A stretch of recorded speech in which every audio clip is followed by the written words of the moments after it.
So I've got about the whole substructure, you'd call it, done. All my roll cage mounting points are complete, and essentially it's ready for the cage. I'll show you guys kind of what I laid out here.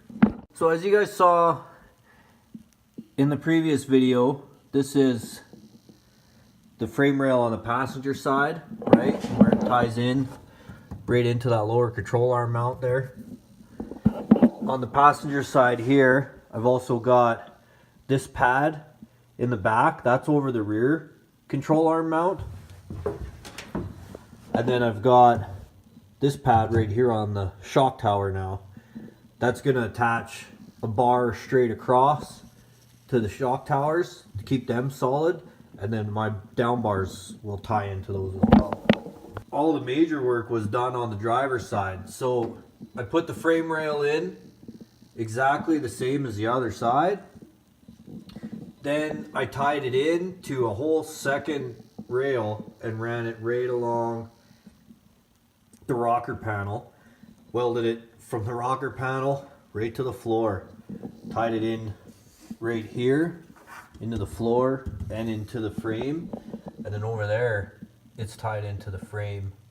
You can see where that front kind of connector connects from the frame, the original frame, to the new frame mounted along the rocker panel. And then there's the plug welds as well, just like the other side. The reason I put this angle here, tied it into the rocker panel, is to give the door bars something to tie into. So as your door bars come out, they got to tie back in to the car. So instead of tying them into the cheesy rusty rocker panel, that gives you something extra solid to tie into. You want those door bars to be the safest bars in the car, right? That's where your driver is. So you give them a real anchor point to tie into. It's a lot of work, but I feel that it's worth it. And then same thing. So this is almost just for future use. Eventually, this frame rail is going to run along and tie into the back when I'm allowed to get to that point. For now, I've got that pad right there over the control arm mount, the shock mount on this side, and then my locator's in the trunk. So this is where the down bars are gonna attach to, in the trunk area off the top of the main hoop. And then I'm gonna truss along down to here, and that's kind of where we'll have a rear bumper bar type setup.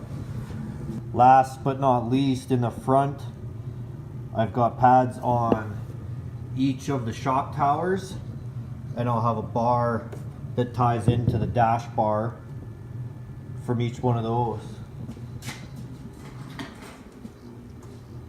I'll also make a strut tower bar that will tie the two in, and I'll probably actually tie that strut tower bar somehow into the dash bar as well. Make it super rigid. I don't think at this point in time I'm going to worry about anything beyond the strut towers, strictly because in the future all that stuff will end up coming out. So that's where we are. Essentially, we could start putting the cage in it anytime. I'm just waiting for Scotty to free up at Pop's Chops, and we'll get this car over there. So in the meantime, I think I might start on another video for you guys, working on this mess and my plan for all this wiring that we'll need. So we'll see what happens. Till next time, cheers.